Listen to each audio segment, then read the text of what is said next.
Well, we've hit the big milestone of a $400,000 net worth, and I'm not even 29 years old yet. Took a lot of work to get here, and we're not even close to being done. So, let's go over absolutely everything involved with my financial life and see where this $400,000 figure stems from. Like most financial updates or net worth videos, I'll start with my assets, then talk about my liabilities, and then calculate my net worth. So, start the ball rolling with asset 1, cash/money in my bank account, $21,689.50. My bank balance has just been going down and down. It's going down. But why?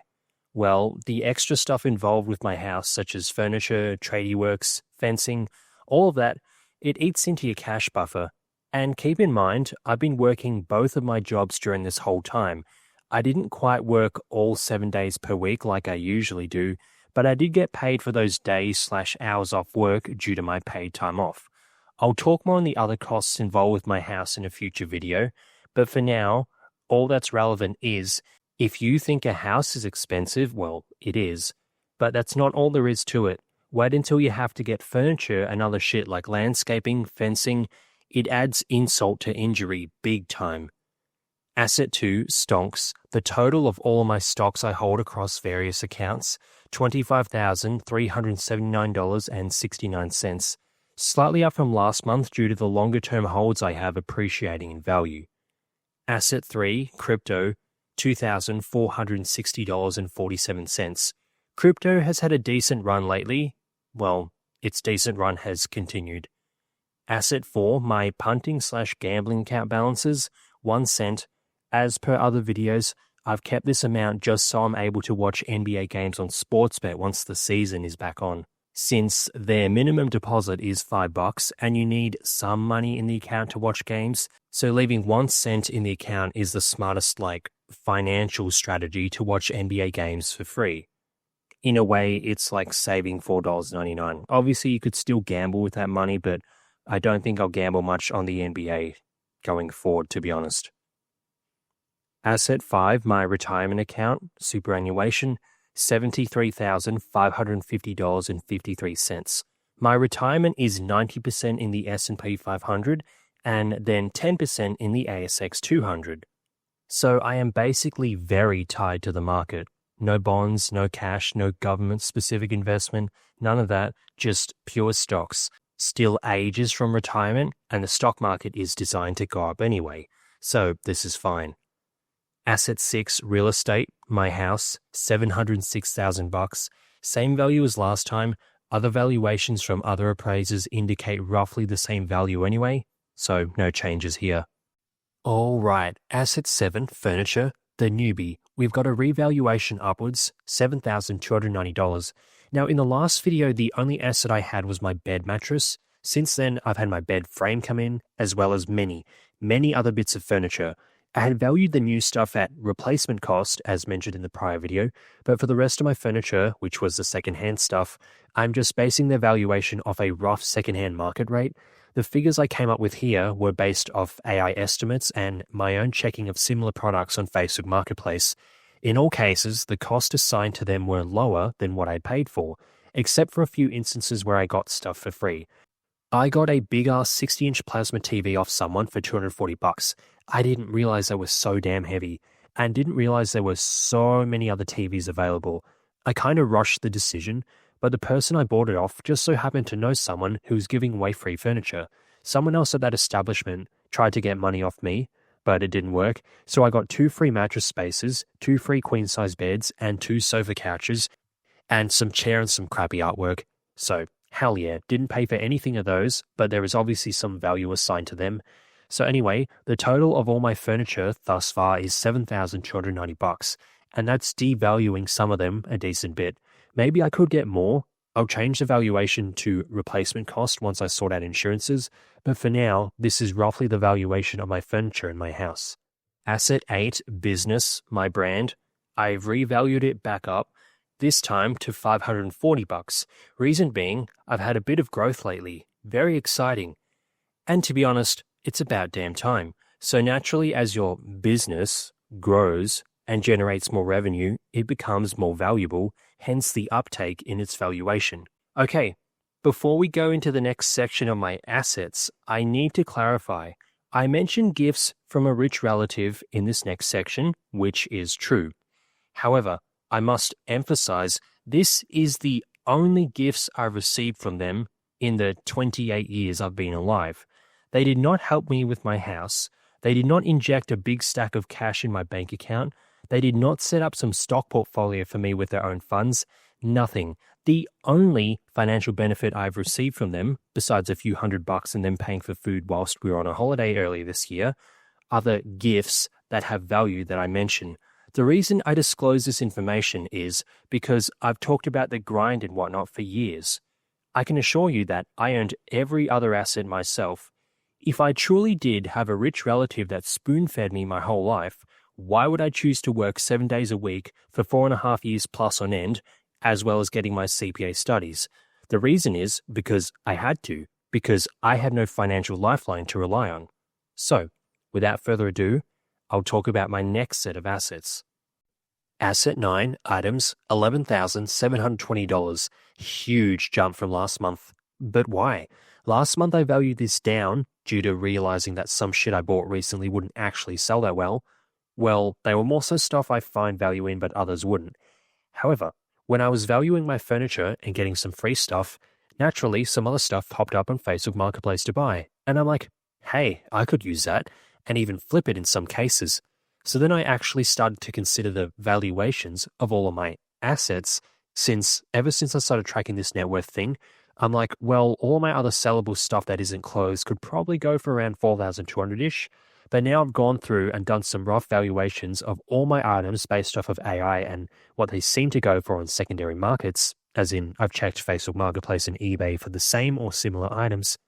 And the figure we end up with is $11,720, much higher than I initially thought.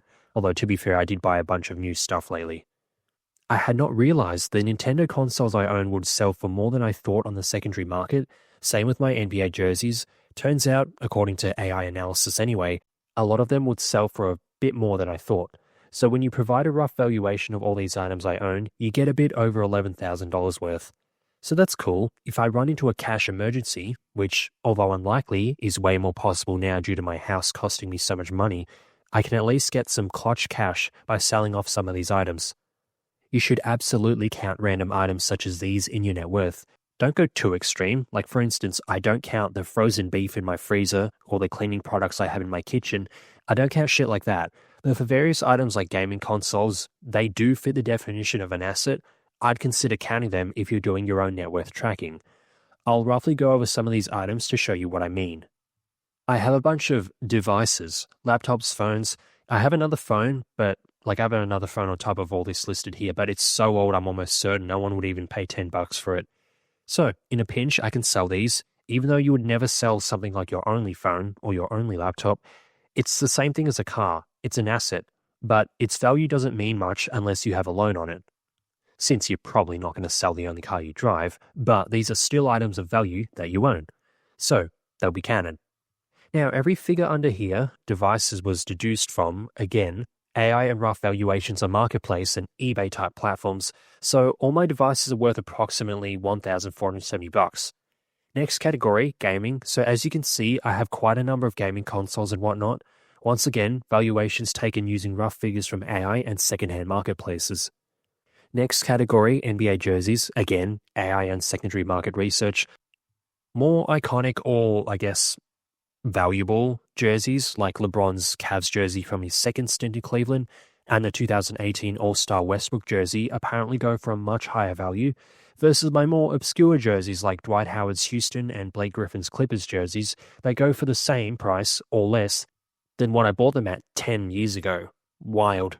But yeah, if you think the valuations are wrong, take it up with AI and secondary markets. There's $2,360 worth of stuff here. On the basketball topic, I've also got basketball shoes that I would love to just sell off and get rid of them.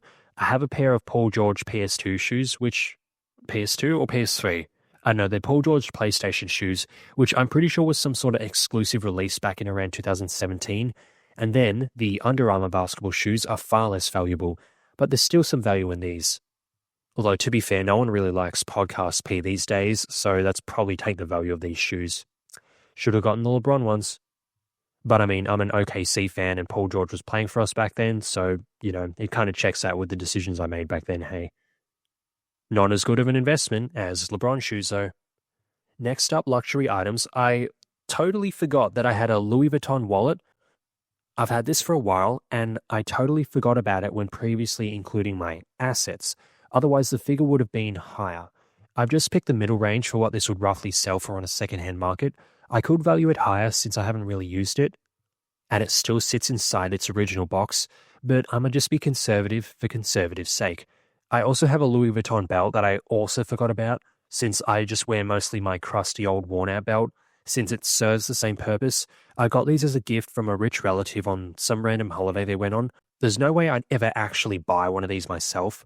I don't even know when I'd actually use these. Not like I'd use them on a date or anything. Yeah, I want to let my date know that I have money so she knows I'm not some loser bum, but I don't want her thinking I have that much money. We don't want these gold diggers around now, do we, fellas? So there's an extra $1,000 in my total net worth since these assets I own have value. Second last category, accessories. So much like the Louis Vuitton items, these were gifted from a rich relative. I didn't even know what Ray-Ban was until they bought this for me. The Michael Hill watch was something I bought ages ago, and it still has some value, and my graduation rings cost me like almost $500 each. However, they're engraved with stuff specifically related to my educational qualifications. I doubt many people would even want this. However, the material they're made of has some value, hence why instead of the almost $2,000 cost for all four combined, I've assigned a value of $200 in total. Now, you're probably wondering what the $800 value is for the Superclone Rolex. Based on all the research or reading I've done, it is sell for about $800 on the secondhand market. I'm 99.9% sure this is a Superclone, which is a fake, not a real Rolex, since apparently if the watch I have is real, it would have cost like $170,000. My rich relative has money, but there is no chance they'd give me anything like this. Like, lady, if you're going to give me something this expensive, just pay for the down payment of my house instead, please. So I am certain it's fake, and again, based off the research of the type of watch, the version of fake, etc., it is sell for around $800 on the secondhand market. So we've got an extra $1,280 to my asset count. And lastly, other, which are my microphones for my YouTube videos. I only use the Blue Yeti these days, but apparently my other microphone is more valuable on the secondhand market, so yet more assets of mine that have value. So after actually going through all my various items I own and assigning approximate values to them, they add to a total of $11,720 to my asset count. It's nice knowing I have extra ways to get some quick cash if need be. And final asset 10, my car/my vehicle, $8,500. Why? I've revalued this downwards ever since tracking my net worth. Why the sudden revaluation upwards? Well, it's because I never actually knew the value of my car on the secondhand market. I randomly wondered how long my car had before it shat itself the other day, since it's around 237,000 kilometers at the moment, and from memory, my last car shat itself around 275,000 kilometers. And I'm like, oh great, we're going to have to buy a new car soon enough. As if I don't have enough to pay for with my new house. Well, turns out the type of car I have, a Toyota Camry, can last up to 400,000 kilometers and maybe more. And my old car, a Holden Astra, was lucky to even hit 275,000 kilometers. So I'm like, oh, wow, okay, so there's a bit more life left in my car than I initially thought. Well, what's its value then? And according to a mix of AI analysis, it's somewhere around $8,500 for my car, which takes into account its model and the kilometers traveled, as well as its service history. And another thing that supports my figure is this. Let's move on to some of your other assets. You do own a car, right? I do. What do you drive? I drive a 2009 Toyota Camry. Okay. And do you own any money on it? No. Okay. How many miles? About 140,000. Okay. And you bought this with your own money? I took out a loan. Oh, you took out a loan on it? Yeah. Okay. But it's paid. Yeah. I think it was a 5-year loan at like 1.7%. Wow. Yeah. So, yeah. Okay. All paid off. Very nice. If we look at the value of this car right now, private party, it's about 6,587. Toyota Camrys have really good Yeah, they have a really good resale value. I Those bought it guys, for 10.5, how and long that was ago? 10 years ago. Yeah. Excellent. Those cars are, unkillable. Yeah. So yeah, perfect. I'm gonna drive it Perfect into the position. ground. All right, let's move on. So the lady being interviewed has a car worth about $6,587, and the miles on her car is about 140,000. So the valuation somewhat lines up with mine, and the guy doing the interview has all the receipts. So his figure would be pretty accurate. I mean, even then, AI is pretty accurate when you ask it to do something along the valuation/analysis stuff, in terms of like plugging figures from elsewhere and summarizing it. But gamification, I hear you say. Her car had much less mileage and was worth less than yours. How did you justify an $8,500 valuation on a car with 237,000 kilometers? Well, it's called I'm from Australia, she's in the United States. We use Aussie dollars in kilometers here. Over there, the United Statesians use US dollars and miles. If you convert her 140,000 miles into kilometers, that's about 225,000 kilometers. Not too far off my 237,000 kilometers. And the $6,587 value of her Camry is equal to 10,102 Aussie dollars. And my car is a 2010 model, hers is 2009. So if anything, I'm undervaluing my own Camry. So that's just more evidence to support my current car valuation. I didn't have any clue what it was worth in all the prior net worth videos, so this car is now valued at $8,500, and it's obviously an asset of mine. So that is all for my assets. The grand total value of everything I own, besides smaller things like my clothes, cutlery, kitchenware, vacuum cleaner, and other shit like that, my total assets add up to $857,130.20. Majority of which being in my real estate and retirement accounts. So not bad for a single 28-year-old male, hey? But that's not all that's involved with your net worth. We also have liabilities. The icky liabilities. Oh my god, ick. It gives me the ick. Liability 1, credit card, $2,968.35. The only reason I have a credit card is because it delays payments, which keeps money in my bank account longer. And since bank interest is calculated daily, you earn more or owe less in interest. So that's the only reason I have this. Liability 2, car loan, $0, never had a car loan. I paid for both cars I've owned throughout my life in cash. Liability 3, student debt, $43,650.02. However, recently the 20% student debt cut has passed. Here in Australia, our re-elected government enacted a 20% student debt cut, so based off the calculations, my student debt should get cut to about $34,920.03. And that also doesn't take into account whatever I'll pay back when I do my taxes for the 2025 financial year. So this student debt will get cut big time in the coming months, based off of prior year's tax calculations.